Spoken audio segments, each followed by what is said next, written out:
Hello viewers, ఈ రోజు నేను విశాఖ జిల్లా పెందుర్తికి దగ్గరలో ఉన్న సరిపల్లిలో దుర్గమాంబ అమ్మవారిని దర్శించుకున్నాను. అమ్మవారికి అభిషేకం 3 రోజులు జరుగుతాయి. అలాగే భక్తులు కూడా చాలా ఊళ్ళో గోజవక, ఎస్కోట, అలాగే కొత్త వలస అలాగే వస్తుంటారు. ప్రతి ఒక్కరు దర్శించుకుంటారు. వారి కోరికలు నెరవేరుతాయి. అలాగే ఇక్కడ బల్ల పూజలు కూడా విశిష్టంగా చేస్తుంటారు.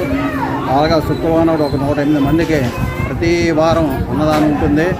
అలాగే ఈ గ్రామంలో చాలా ప్రసిద్ధి తెలంగాణ అమ్మవారం ఇది. ప్రతి ఒక్కరు కూడా చాలా దసరాకు కూడా 9 రోజులు కూడా హోమాలు జరుగుతుంటాయి. అలాగే ఈవినింగ్ సాయంత్రం మాత్రం కుంకుమ పూజలు జరుగుతుంటాయి. ఇప్పుడు కనిపిస్తున్న వీరందరూ కూడా ఆలయ కమిటీ మెంబర్లండి. ఈ అమ్మవారు చాలా పవర్ఫుల్ అమ్మవారటండి. దసరా నవరాత్రుల్లో ఈ ఆలయంలో విశేషమైన పూజలు జరుగుతాయట. సో అందరూ వెళ్ళి అమ్మని దర్శించుకోండి.